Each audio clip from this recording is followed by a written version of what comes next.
United States has the highest maternal mortality rate in the developed world, with close to 1,000 American women dying every year during childbirth. And with maternal mortality rates that are 4 times higher than the national average, African American women are particularly vulnerable. A mother, a wife, a daughter, and the picture of vitality. Kira Johnson, a world traveler who spoke 5 languages including Chinese, was, as her husband Charles would tell us, as healthy as they come. Because it is important to understand that in our situation, we're talking about a woman that was not just in good health, she was in exceptional health. Talking about a marathon runner,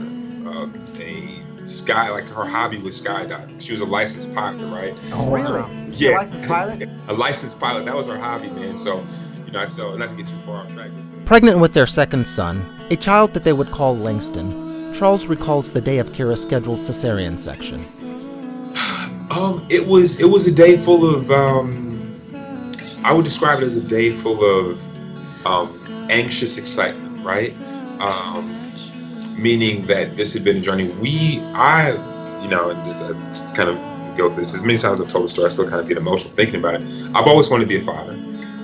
Kira and I, prayed for and wanted back-to-back boys. So to have come right here, to be on the verge and to be what we thought walking into this new amazing chapter of our lives, and finally getting to meet our second son Langston, we were extremely excited. Hey, Mommy. Hey, Daddy. Hey, Langston. Hey, 5 minutes away. All right, let's go, guys. All right, sweetheart. Ready to go? You want to walk, okay? We really expected this to be a walk in the park, right? Being second-time parents, all the jitters, we got this. This is easy. Not only that, going into what we understood and expected to be a world-class medical institution with an incredible reputation like Cedars-Sinai, never ever in our wildest dreams could I imagine that this would have been the outcome. So.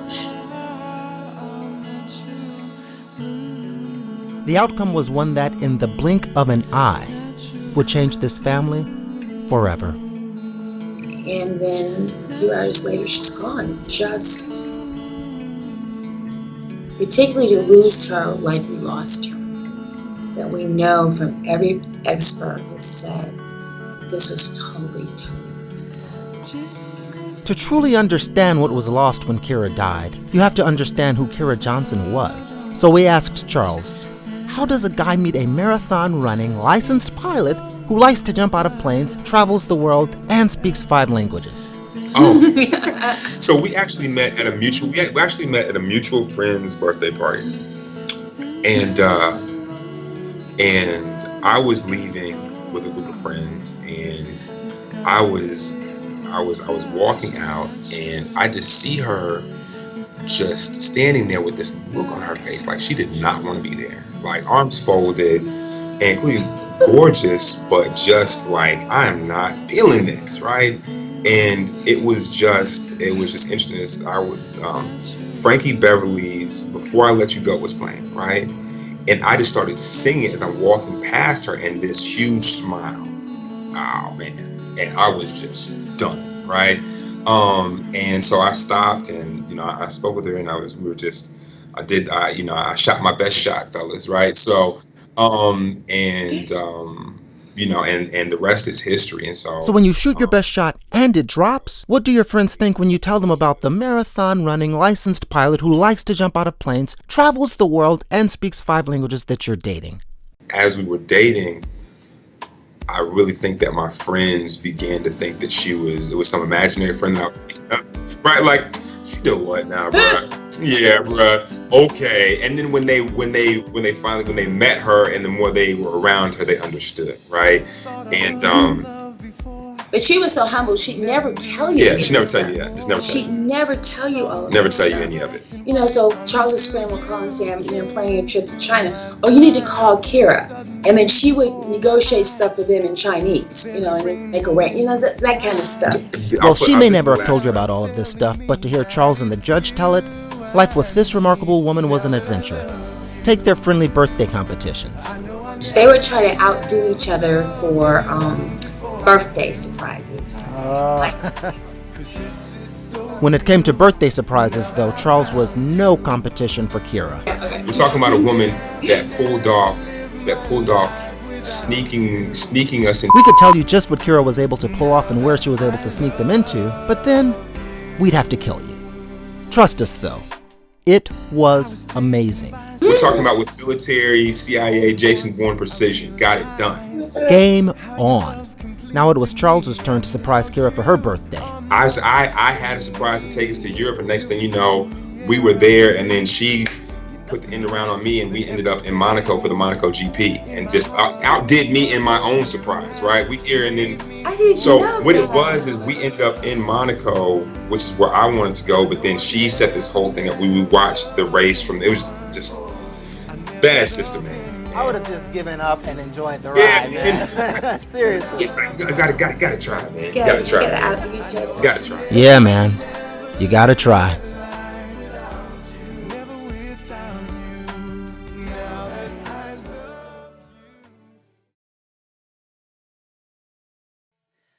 And then a few hours later, she's gone.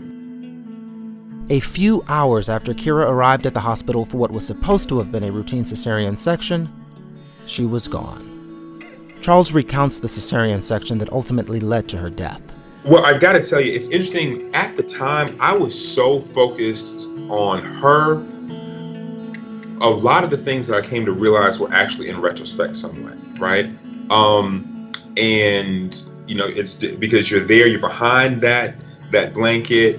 That partition, so to speak. And, you know, you're just focused on her, trying to keep her calm. And next thing you know, you're holding this amazing new gift, right? And it's a lot of excitement. So a lot of things that I when I look back in it in retrospect, the things that I realized that were clear signs. Signs like the speed with which the cesarean section was done. On average, a cesarean section in the United States takes about an hour, with the first 10 minutes accounting for the time from the initial skin incision to the delivery of the baby. Kira's cesarean section? Well, it took just 18 minutes. And there were only 2 minutes from the initial skin incision to the time of baby Langston's delivery. The delivery of baby Langston was so unusually fast, in fact, that one of the nurses charting in the operating room was taken aback. And they announced that the baby was out, and her trying to say, what the F in the OR? I don't know if he had a bar mitzvah or a tea time or what. And that's one of the things that, as we go through this process, I really hope to get some answers to. Why did you butcher my wife? With the cesarean section done and both Charles and a healthy baby Langston at her side, Kira was taken to the recovery room. Like I said, we came out, he came, this wonderfully perfect little guy who tested off the charts, and we went back and we were in recovery. And as we know, as you all know very well, the C-sections, they're intense. And so she was in recovery and she was experiencing pain. And shortly after that is when I noticed that something just wasn't right. The first sign for me was I was at her bedside. Langston was in the incubator. And she's uncomfortable and kind of groggy, which is not a huge red flag with a cesarean section. But then as I'm sitting on the side of the bed, I begin to notice the urine that's going into the catheter bag begin to turn pink, right? And I brought that to the attention of the staff. As the urine in Kira's catheter became more and more bloody, her uterus was also found to be getting larger and larger. 2 potential signs of a postpartum hemorrhage having been noted, Kira's care team decided to investigate further with a bedside ultrasound. This ultrasound revealed fluid in the abdomen, possibly blood. So, the care team... They put forth a plan. They said, well, look, this is what we're going to do. We're going to monitor her. We're going to order some tests. And very importantly, we're going to order a CT scan stat.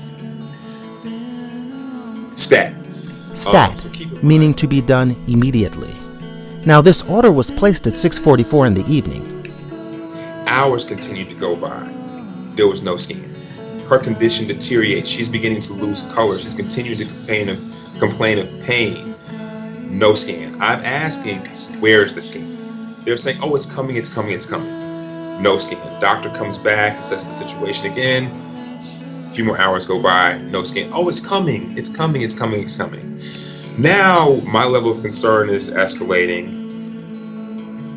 I'm walking that fine line between trying to be able to be level-headed, not scare my wife, and not be the angry black man that goes against the grain and makes and turns from advocate to adversary, right, with the medical staff. So I'm lobbying for her. My mother is there. Her family is begging, pleading, where's the scan? Where's the scan? Oh, it's coming. It's coming. It's coming. Hours go by. Finally to the point where they say, well, no, look, we need to take another ultrasound. We need to do a blood transfusion. Blood transfusion? Where is the scan? At which point they tell me even before that, when I asked where the scan was, their response to me was, you know what? Your wife isn't a priority right now. Not a priority, they were told, because sicker patients in the ER took precedent over Kira. As more time passes, though, Kira becomes sicker and sicker while Charles and his family still advocate for what was supposed to have been a stat CT scan. What's causing her condition to continue to deteriorate? Where's the scan? At which point they tell me, well, you know what? We don't think she's stable enough to take her for the scan. Whoa! If Kira wasn't stable enough for a CT scan, that meant that she had gone from being something other than a priority to a critically ill patient. So I'm sitting here just dumbfounded, begging them to take action. Attempting to stabilize Kira with the blood transfusion, her surgeon, it seems, still tried to minimize the severity of her condition, even indicating to family members that she was stable enough for them to leave the hospital for a while. They have an 18-month-old, remember, at the same time. They've got a little boy.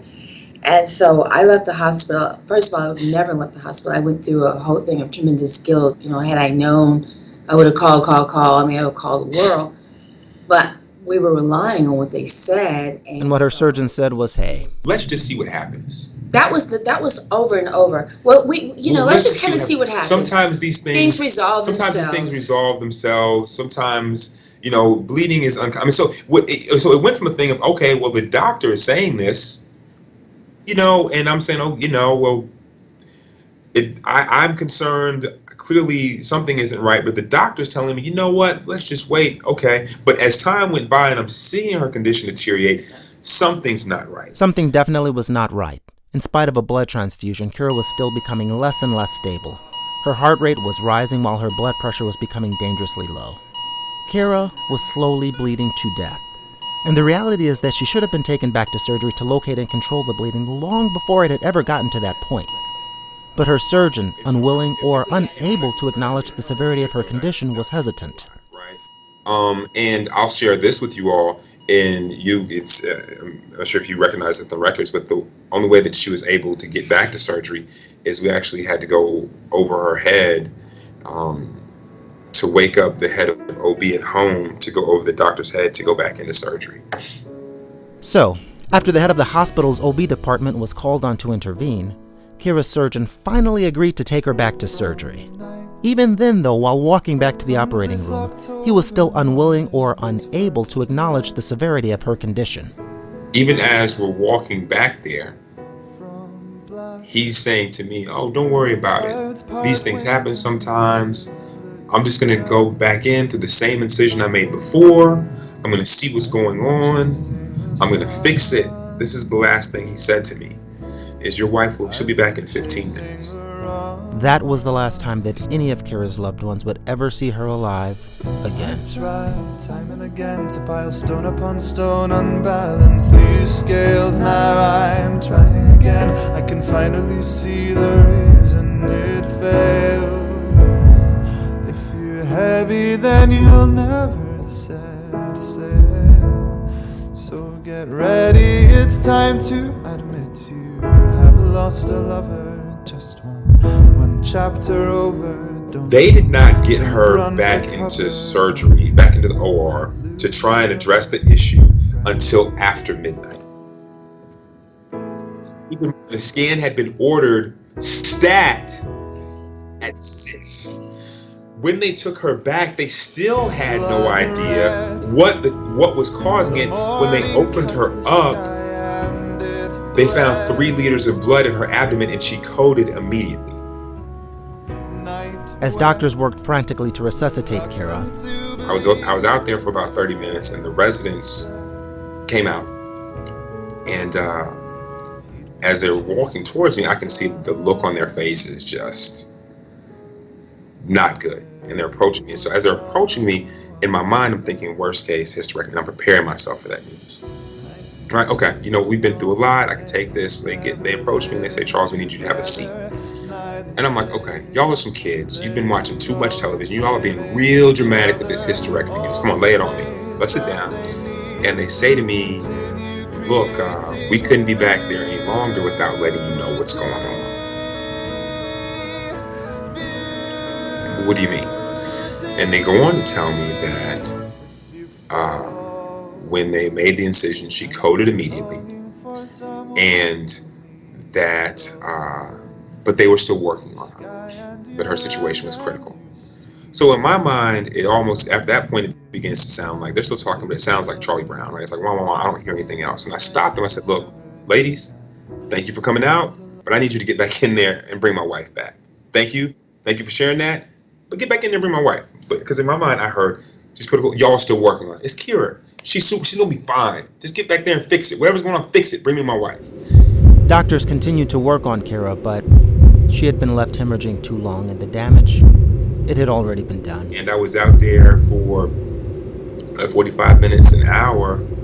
The same two residents came out with some other doctor that I've never seen before, and they told me that she was gone, and there was nothing else they could do.